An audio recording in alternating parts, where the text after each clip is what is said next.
नमस्कार शेतकरी बंधूंनो, आज आपण आहोत मिरचीच्या प्लॉटवरती. व्हरायटी आहे तलवार.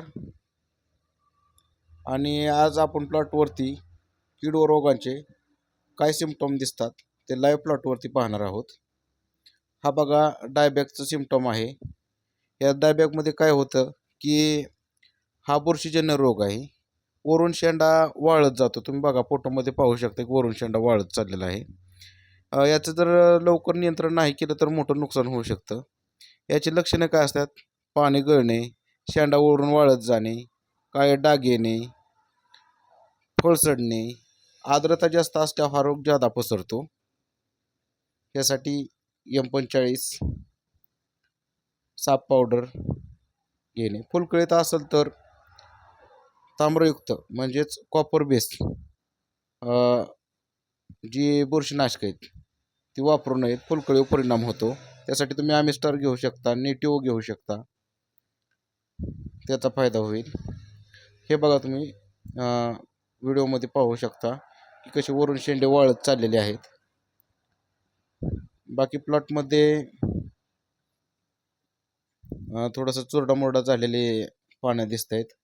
यात काय होतं की थ्रिप्सला वरचा खाल्ला जबडा नसतो, त्यामुळे वरच्या जबड्याने ते खरडलं जातं आणि पानावरती जखम केली जाते व त्याचा रस शोषला जातो. त्यामुळे पाने असे सुरकुतल्यासारखे होतात. त्यासाठी आपण सीझर, शूटर, विटारा, आयुष क्रॉपचं 1 मिलीने फवारणी देतो.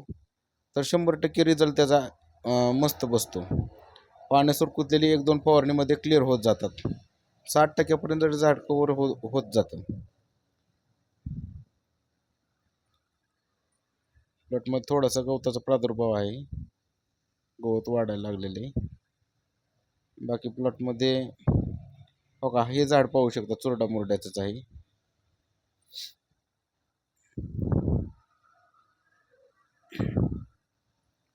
या प्लॉटमध्ये बघा अशी कळी गळते. हे कळी गळण्याचं कारण काय असतं की इम्प्रॉपर पॉलिनेशन. पाणी तुम्ही एकदम सोडले किंवा एकदम कमी सोडले तरी अशी कळी पिवळी होऊन गळते. दुसरं म्हणजे काय, इतर कळीच्या दांड्याभोवती जर बुरशी वाढली तरी पण अशी पिवळी होऊन कळी गळते. त्यासाठी रोको थायपोनेट मिथिल 1 ग्रॅम प्रति लिटर फवारणी केली तरी फायदेशीर राहतं. आणि खालून कॅल्शियम नायट्रेट बोरॉन पण देणं गरजेचं राहतं. त्यामुळे सुद्धा कळी गळू शकते पिवळी होऊन. या प्लॉटमध्ये बघा तुम्ही थोडासा पिवळसरपणा दिसतोय. हा चुनखडीच्या जमिनीमधला प्रादुर्भाव आहे. यामध्ये फेरसची डिफिशियन्सी दिसते बघा. त्यासाठी आपण खालून फेरस पण दिलेला आहे. आणि बाकी हा प्लॉट आपण मागच्या वेळेस स्प्रे दिलेला होता. या स्प्रेमध्ये बऱ्यापैकी नवीन नवत फुटलेले दिसते. बाकी बऱ्यापैकी चुरडामुरड्याचे जे पाने आहेत ते निसटू लागलेले आहेत. हा थोडाफार सुरुवातीला चुरडामुरडा झालेले पानं निघू शकतात. हे बघा तुम्ही पाहू शकता की एकदम चुरडामुरडा आलेली झाडं अशी दिसतात, पानांच्या वाट्या झालेली.